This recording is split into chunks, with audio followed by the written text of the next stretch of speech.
जय शनिदेव। प्रिय दर्शकों, मैं राजेश जोशी आपका ज्योतिष जागृति केवल सत्य कार्यक्रम में आज फिर से स्वागत करता हूं।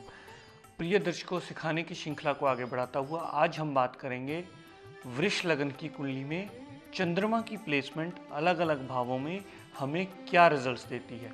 लेकिन उससे पहले प्रिय दर्शकों, आपको एक ज़रूरी सूचना दे दूं, क्योंकि आज से श्राद्ध पक्ष शुरू हो चुका है। श्राद्धों में प्रिय दर्शकों कोई भी नई चीज़ घर में नहीं लाई जाती। मैंने कल भी इसके बारे में थोड़ा सा जिक्र किया था, आज उसकी डिटेल जानकारी थोड़ी सी और आपको दे दूं। श्राद्ध हमारे जो होते हैं दिन, वो हमारे पूर्वजों को याद करने के दिन होते हैं। ठीक है, कई लोग इसको बिजनेस पॉइंट ऑफ व्यू से लोगों को आमंत्रण देते हैं कि इसकी पूजा कराओ, ऐसा कराओ। हालांकि ऐसा कोई व्यवधान होता नहीं है शास्त्रों में। आपको अगर अपने सही पिता माता की या कोई ऐसा पूर्वज जो स्वर्गवास हो चुका हो, अगर उसकी सही तिथि जाननी हो तो किसी विद्वान के पास जा कर के उनकी डेथ डेट बता कर के वो तिथि आप जान सकते हैं। अगर उसी तिथि को उनका श्राद्ध किया जाए और उस किसी विद्वान पंडित को बुलाकर कुछ खाना खिलाया जाए, या किसी 4th क्लास एम्प्लॉय को, या ज़्यादा से ज़्यादा चींटियों को कुछ डाल दिया जाए, जो आप अपनी हैसियत के मुताबिक करना चाहें, वो आपको सदैव अच्छा फल देने के लिए बाध्य हो जाएगी। और ये सर्वपितृ श्राद्ध का मतलब होता है कि पूर्वजों को हम याद करें, उन्होंने जो हमारे लिए अच्छा किया है हम उनका नमन करके उनका धन्यवाद करें, या उनकी कोई मनपसंद चीज़ किसी को डोनेट कर दें, तो वो हमारे लिए शुभ फलदायक हो जाता है। इससे उनका हमें आशीष मिलता है और हमारी जीवन यापन करने में ये हमारे लिए बहुत बड़ा सहायक सिद्ध होता है। तो किसी विद्वान के पास जाकर उसकी सही डेट अगर निकलवा लेते हो, वो और भी ज़्यादा शुभता में बढ़ाने में 4 चांद लगा देता है। वो अच्छा हो जाता है उस शुभता को बढ़ाने के लिए। प्रिय दर्शकों, आइए बोर्ड पे चलते हैं, बात करते हैं वृष लगन की कुंडली में तीसरे भाव का मालिक चंद्रमा पूर्ण कुंडली में किस किस जगह प्लेस होगा और वो कैसे कैसे रिजल्ट्स देगा। अगर चंद्रमा लगन में ही पड़ा हो तो चंद्रमा इस लगन कुंडली में अगर लगन में पड़ा होगा तो वो उच्च का गिना जाता है, क्योंकि वृष लगन में चंद्रमा सदैव उच्च का होता है।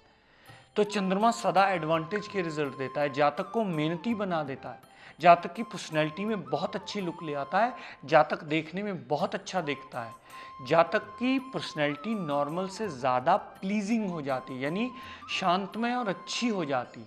वो एडवांटेज जातक को सदैव मिलता है। अपनी दशा अंतरदशा में चंद्रमा देवता परिवार पत्नी से रिलेशन में अच्छा करता है, पार्टनरशिप के रिलेशन में अच्छा करता है, और डेली वेजेस के भी नए रास्ते ज़रूर खोलता है।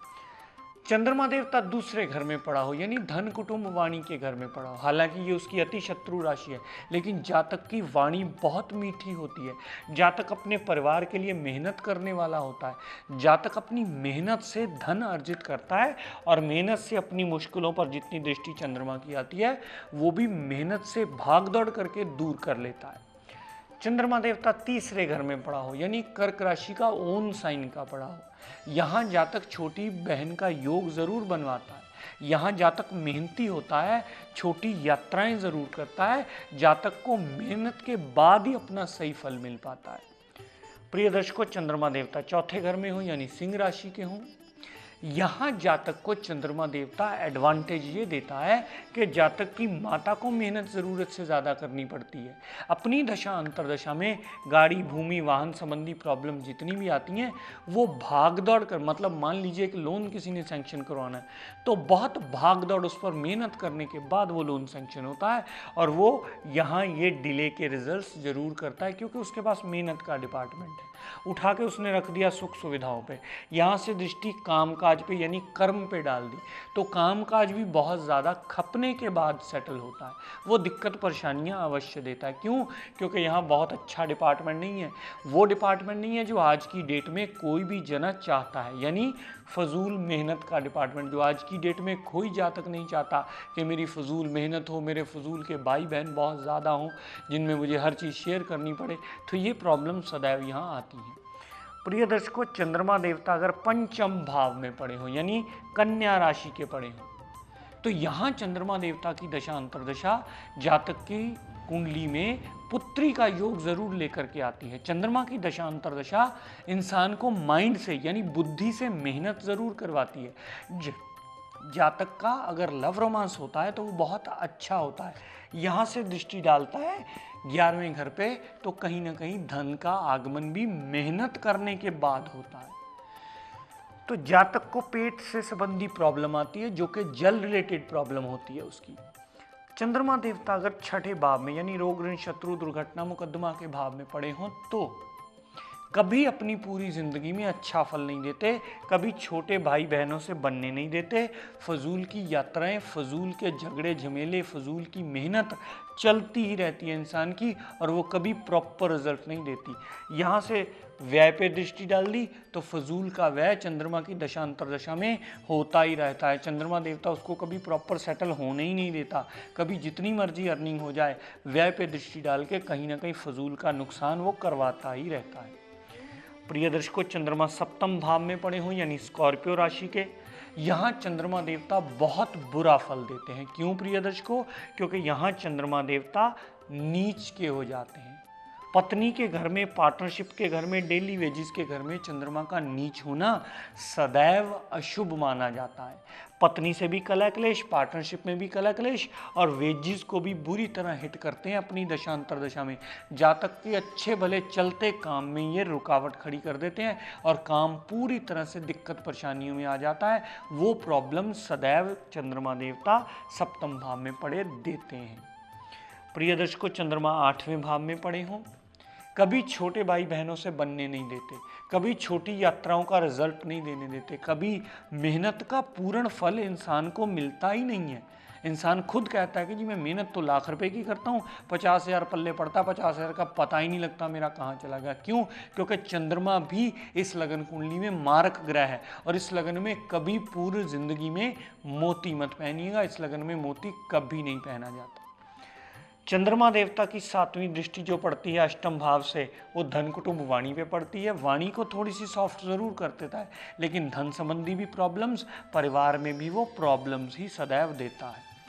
प्रिय दर्शकों, चंद्रमा अगर 9वें घर में यानी शनिदेव की साधारण राशि में और कुंडली की मूल त्रिकोण जगह में पड़े हों यानी कैप्रिकॉर्न राशि के यानी मकर राशि के अगर चंद्रमा पड़े होंगे तो अपनी दशा अंतरदशा में फजूल की मेहनत, फजूल की हार्डवर्क करने के बाद भी रिजल्ट ना मिलना, फजूल की यात्राएं और पिता से भी थोड़ा बहुत मनमुटाव रहना, ऐसी चीज़ें वो ज़रूर करवाते हैं।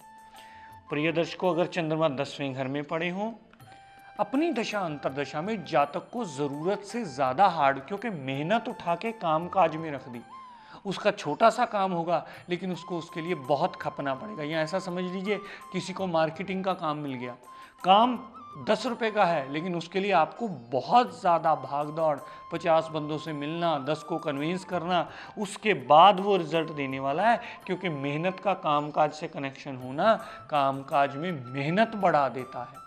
इन दोनों का आपसी कनेक्शन सदैव नॉर्मल इंसान के प्रोफेशन से एक को ज़्यादा हार्ड वर्किंग करके ही रिजल्ट निकालने के काबिल बनाता है, अन्यथा उसके रिजल्ट्स में सदैव कमी रहती है। चंद्रमा देवता 11वें घर में पड़े हों, कभी अपनी जिंदगी में पूर्ण दशा अंतरदशा में अच्छा फल देते ही नहीं। यहाँ से 7वीं दृष्टि जो पंचम घर पे डालते हैं, यहाँ पुत्री का योग जरूर बनाते हैं। अपनी मेहनत बड़े भाई बहनों के अंडर रह के करता है जातक, छोटी मोटी हेल्थ प्रॉब्लम भी उसे रहती हैं, यानी जलीय संबंधी प्रॉब्लम्स बॉडी में उसको ज़रूर रहती हैं। लाभ मिलता है इतने खपने के बाद, इतने भागने के बाद, पंजाबी में कहते हैं रड़का कर देंगे जी तां जाके पैसे मिलते हैं। 50 चक्कर लगाता हूँ तब जाके बॉस मेरी पेमेंट देता है, तब जाके वो चीज़ होती है। क्योंकि चंद्रमा लाभ के घर में बैठ गया, मेहनत उठा के लाभ के घर में मेहनत फजूल की करवाएगा तो ही वो लाभ देने के काबिल बनेगा, अन्यथा वो लाभ कभी नहीं देने वाला। वो लाभ तो क्या, पूरा खर्चा भी कभी नहीं करने वाला। चंद्रमा देवता 12वें घर में पड़े हों, कभी अच्छा फल नहीं देंगे। अपनी मेहनत को उठा के व्यय में रख दिया, पूरी जिंदगी में जब दशा अंतरदशा चलती है जी 10,000 का कम किया सी 10,000 आए, 10,000 ही खर्चा हो गया। फिर उस पंजाबी में कहते ठन ठन गोपाल, जहाँ से शुरू हुए थे वहीं खड़े हो गए, फिर ठन ठन गोपाल। क्योंकि मेहनत व्यय में चली गई, हमने जितनी मेहनत की उतने का ही व्यय हो गया, वो सारी की सारी फिर वहाँ शून्य हो गई और हम वहीं के वहीं खड़े रह गए। अपनी दशा अंतरदशा में दुर्घटना, मुकदमा, कोर्ट केस, लिटिगेशन, ये प्रॉब्लम सारी की सारी सदैव मिलती हैं। कभी भी चंद्रमा देवता 12वें पड़े हुए इस लगन कुंडली में अपनी दशा अंतरदशा में अच्छा फल देते ही नहीं है। डिग्री वाइज उसका बलाबल प्रिय दर्शकों जरूर चेक कर लीजिएगा। इसका डिग्री वाइज बलाबल जितना कम होगा इस कुंडली में उतना अच्छा माना जाएगा, उतनी मेहनत जातक को कम करनी पड़ेगी, उतना भाई बहनों से क्लेश कम पड़ेगा, उतनी छोटी यात्राएं कम होंगी। क्यों? क्योंकि इन तीनों का मालिक है चंद्रमा देवता। ये चंद्रमा देवता इस कुंडली में तभी अच्छा फल दे सकता है जब कमजोर होगा तो। क्यों? क्योंकि यह, जैसे मैंने अभी पहले कहा, कमजोर है। आतंकवादी अगर कमजोर हो जाए तो अच्छा फल सदैव देने के लिए बाध्य हो जाता है। प्रिय दर्शकों, अक्सर हम लोग सुनते आए हैं, टीवी में भी हम देखते हैं, कई लोग कहते हैं कि जी हमने इस रत्न का इस पे प्रयोग किया। तो प्रिय दर्शकों, रत्नों का कभी प्रयोग मत करने बैठिएगा। मैं एक छोटी सी एग्जांपल देता हूं। कभी ये मत देखिएगा कि अगर आपकी विदेश यात्रा रुकी हुई है तो 12वें घर का नग पहन लिया तो विदेश यात्रा हो गई, या कोई पंडित आपको कह दे कि 12वें घर का नग पहन लो, विदेश यात्रा रुके तो विदेश यात्रा हो जाएगी, विदेश जाके वो उतार देना। प्रिय दर्शकों, आप ये बात सदैव याद रखिए कि एक घर से और 50 चीज़ें भी एक्टिवेट होती हैं जो सदैव अशुभ भी हो सकती हैं। क्यों? क्योंकि सदैव अशुभ इसलिए हो सकती हैं, आपने मान लीजिए 12वें घर का नग पहन लिया और किसी ने आपको विदेश यात्रा जाने के लिए पहनाया, हो सकता है वहाँ उससे पहले आपका अस्पताल का खर्चा खड़ा कर दे, क्योंकि अस्पताल के खर्चे का भी 12वां ही घर है। हो सकता है वो आपको जेल यात्रा करवा दे, क्योंकि जेल का घर भी 12वां ही है। तो ये चीज़ को स्पेसिफिक करना is not possible for an astrologer. किसी एस्ट्रोलॉजर के बस में नहीं है कि वो एक ग्रह का नग पहना रहा है या एक घर का नग पहना रहा है, वो एक ही रिजल्ट देगा। 12वें घर का नग पहनाने का मतलब आपने अस्पताल का खर्चा भी एक्टिवेट कर लिया, 12वें नग का मतलब आपने जेल यात्रा का खर्चा, हो सकता है जेल यात्रा पहले हो जाए, विदेश यात्रा तो हो ना हो बाद में।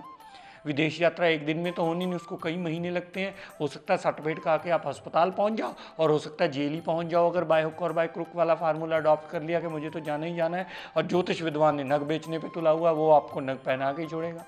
तो कभी भी 12वें घर का नग इस शर्त पे मत पहनिएगा कि अब मेरा ये चीज़ रुकी हुई है, मुझे ये चीज़, क्योंकि उस भाव से और 10 किस्म के नेगेटिव रिजल्ट जुड़े हुए हैं।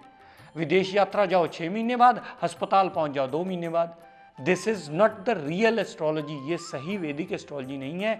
ये चीज़ सदैव इस कुंडली में वर्जित मानी जाती है। इसे सही शास्त्रों के मुताबिक रहने दीजिए ताकि आप एक सुखमय जीवन जीने में हेल्प कर सके। ये विद्या उसको नेगेटिव साइड में ना लेके जा सके। प्रिय दर्शकों, आज का टिप ऑफ द डे देता हूँ आपको।